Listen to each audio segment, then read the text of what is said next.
To track Slack two-factor authentication, start by understanding what two-factor authentication is. It is a security process that requires a user to provide two different authentication factors to access an account, such as a password and a verification code sent to a phone. In Slack, two-factor authentication is used to add an extra layer of security to user accounts.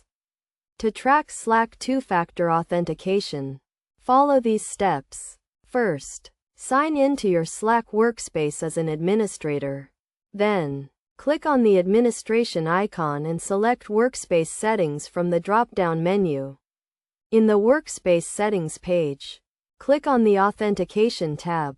Here you will see the two-factor authentication section. This section will show you the status of two-factor authentication for all users in your workspace. You can see which users have two-factor authentication enabled and which users do not. To get more detailed information, you can click on the three dots next to each user and select View Profile. This will take you to the user's profile page, where you can see more information about their two-factor authentication status. You can also use the search bar to find specific users and track their two-factor authentication status. Best practices for tracking Slack two-factor authentication include regularly reviewing the two-factor authentication status of all users in your workspace and reminding users to enable two-factor authentication if they have not already done so.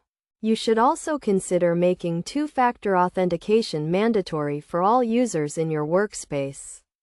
To add an extra layer of security, by following these steps and best practices, you can effectively track Slack two-factor authentication and add an extra layer of security to your workspace.